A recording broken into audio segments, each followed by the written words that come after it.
नमस्कार फ्रेंड्स, मैं सुनील आप सभी का बहुत स्वागत करता हूँ आपके अपने चैनल नोबल ट्रूथ वे में। तो फ्रेंड्स, आज हम बात करेंगे एक बहुत ही इंटरेस्टिंग टॉपिक के ऊपर जिसे हम जेलसी या ईर्ष्या कहते हैं। कुछ मेरे दोस्तों ने कहा कि इसके ऊपर एक वीडियो बनाई जाए छोटी सी, तो मैंने ये कोशिश की है। उम्मीद करता हूँ आप सभी लोगों को अच्छी लगे। तो मैं ये यकीन के साथ कह सकता हूँ कि आप सभी लोग जेलसी या ईर्ष्या इससे भली भांति वाकिफ होंगे, परिचित होंगे। आप में से कई लोगों ने इसे अनुभव किया होगा। आप पर भी कोई ना कोई जलता ही होगा, आपसे भी कोई ईर्ष्या करता हो। वो इंसान कोई भी हो सकता है।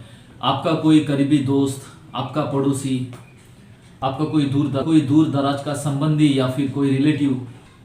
देखिए दोस्तों, हम दुनिया में आए हैं, हमें मानवीय जन्म मिला है। ये सब बातें हम सभी पर एक समान रूप से लागू होती है। इससे कोई भी छूटा नहीं है। फिर चाहे आप एक स्टूडेंट हो, टीचर हो, डॉक्टर हो, या किसी दफ्तर या किसी ऑफिस में एज अ एम्प्लॉय काम करते हो, या फिर कोई बहुत बड़े बिजनेसमैन हो। बट एक बात याद रखिए, हम सभी को ऐसे नेगेटिव, नकारात्मक सोच वाले लोगों से हमारा वास्ता या हमारा पाला पड़ता ही है। तो इन लोगों से कैसे बचें? खास बात यह है, नकारात्मक सोच वाले लोगों से कैसे बचा जाए। तो सबसे पहले हम ये बात जानेंगे कि ये जलस लोग किसी व्यक्ति के ऊपर जलते क्यों है। तो सबसे पहले मैं आप लोगों को ये बता दूं दोस्त, कि ये जो ईर्ष्या या जेलसी है, ये एक प्रकार का ये डिसऑर्डर है। इसे साइकोलॉजी में, माने मनोविज्ञान या मानस शास्त्र में इसे ओसीडी कहते हैं, माने ऑब्सेसिव कंपल्सिव डिसऑर्डर, यानी कि अनियमित जुनूनी विकार या बीमारी।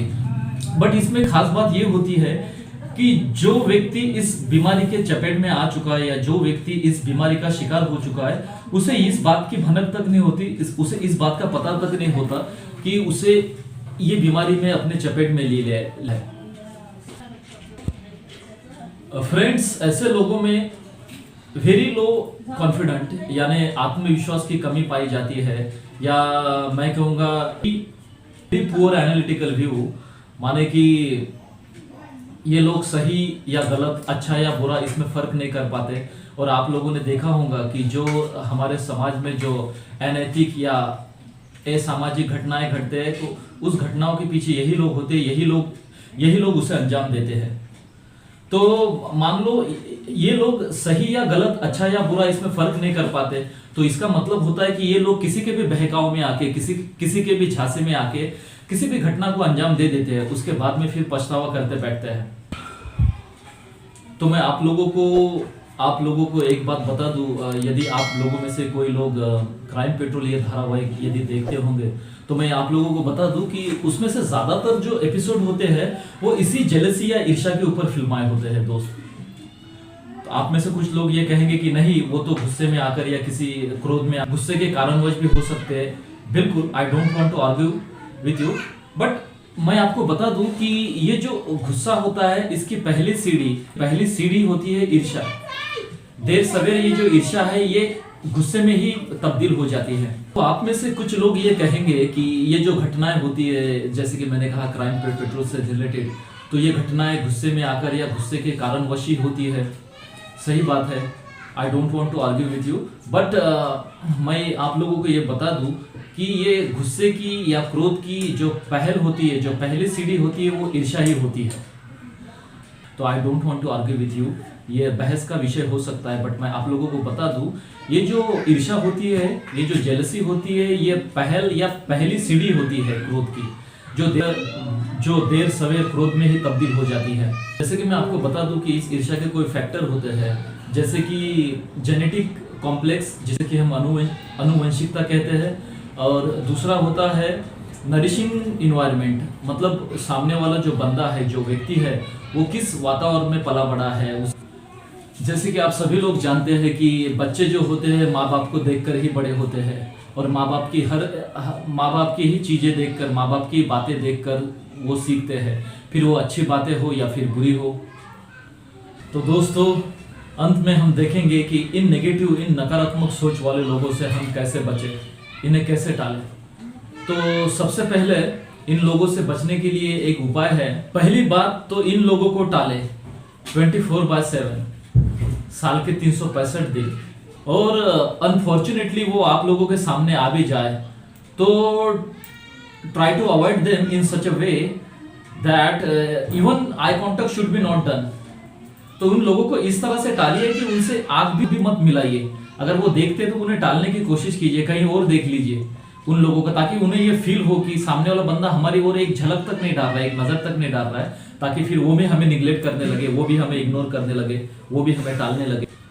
और इत्तफाकन हम लोग वो लोग कोई नेगेटिव व्यक्ति हमारे सामने, जो जेलस व्यक्ति हमारे सामने आ भी जाता है, तो उसे टालने का बहुत ही आसान और बहुत ही सरल तरीका है, उसको मैत्री दे, उस पर अनुकंपा दिखाए।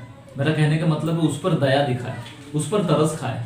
और सही मायने में ये लोग है भी इसी लायक कि उनके ऊपर तरस ही खाया जाए, जैसे कि हम किसी जानवर के ऊपर तरस खाते हैं।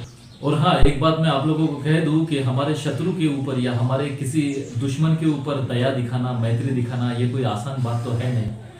बट मेरा यकीन मानिए, बट साइंटिफिकली देखा जाए, यदि वैज्ञानिक दृष्टि से देखा जाए, तो उन लोगों पर दया या करुणा दिखाकर हम उन पर कोई उपकार या एहसान नहीं कर रहे हैं सही मायने में देखा जाए, बल्कि हम हमारा खुद का ही बचाव कर रहे हैं। कैसे समझे? अगर हम इन्हें देखकर गुस्से में आ जाए, मन में क्रोध जगा ले, इन्हें देखकर मन में गालियां देने लगे, तो उस व्यक्ति में और हम में कोई फर्क नहीं रहने वाला। दूसरी बात यह है कि हम अपनी सुख, शांति और समता खो देंगे। तीसरी बात, अगर वो व्यक्ति हमारे सामने भी है नहीं, उसके गैर हाजिरी में भी हम उसी के बारे में सोचते रहेंगे, नेगेटिविटी के ऊपर ही सोचते रहेंगे, उसको मन में गालियां निकालते रहेंगे कि उसने मुझे ऐसा कहा था, उसने मुझे वैसा कहा था। और यकीन मानिए, ऐसा करने से हम अपनी रोजमर्रा के जीवन में जो काम करते हैं, जो कोई हमारे काम होते हैं, या फिर हम कोई भी दूसरी चीजें करते हैं, तो उसमें हमारा मन नहीं लग पाएगा, हम एकाग्र नहीं हो पाएंगे, हमें वो एकाग्रता हासिल नहीं होगी। चौथी और बहुत महत्वपूर्ण बात यह है कि जब हम रात को सोने जाते हैं, तो देखिए, हमारा जो अनकॉन्शियस माइंड होता है, अचेतन मन होता है, वो हमें ये सब नेगेटिव बातें सोते वक्त याद दिलाता है। वो हमारे दिमाग में, वो जानबूझ के हमारे दिमाग में वही नेगेटिव बातें आती है उस बंदे के लिए। हमें ये अनचाही बातें, हम न चाहते हुए भी वो अनकॉन्शियस माइंड, जो अचेतन मन है, हमें ये याद दिलाता है। हम इन बातों से जितना भागना चाहे, जितना अपना पीछा छुड़ाना चाहे, उतने ही ज्यादा मात्रा में वो जो हमारा अनकॉन्शियस माइंड है, ये बातें उतनी ही ज्यादा मात्रा में हम, यदि सही मायने में देखा जाए दोस्तों, तो यही इसका कार्य है, यही इसका स्वभाव है। अचेतन मन इसी तरह से काम करता है। इसीलिए मैं कहता हूँ कि इस अनपढ़ लोगों को, गंवार लोगों को दया दिखाए, मैत्री दिखाए, ताकि हमें कोई तकलीफ ना हो। दोस्तों, मैं एक बात आप लोगों को बता दूं, यदि आप लोगों में से किसी ने बुद्धिज्म पढ़ा है, तो उसमें तथागत भगवान बुद्ध ने उन्होंने एकता भावना या मैत्री भावना ध्यान सिखाया है, जिसे हम लविंग काइंडनेस मेडिटेशन इस नाम से भी जानते हैं। और यकीन मानिए, ये मेडिटेशन टेक्निक बहुत ही कारगर साबित हुई है। मतलब अभी इस 21वीं सदी में भी काफ़ी लोग डिप्रेशन से बचने के लिए, एंग्जाइटी से बचने के लिए, स्ट्रेस से बचने के लिए इस तरह से मेडिटेशन का सहारा ही ले रहे हैं अभी। और आप लोग, यदि आप लोग अवेयर हो, आप लोगों को पता है, तो आजकल सरकारी स्कूलों में भी ये मेडिटेशन सिखाना बच्चों को अनिवार्य हो चुका है। यही कुछ बातें थी जो मैं आप लोगों के साथ शेयर करना चाहता था, और कि ऐसे नेगेटिव लोगों के, मतलब जलने वाले लोगों से कैसे बचे।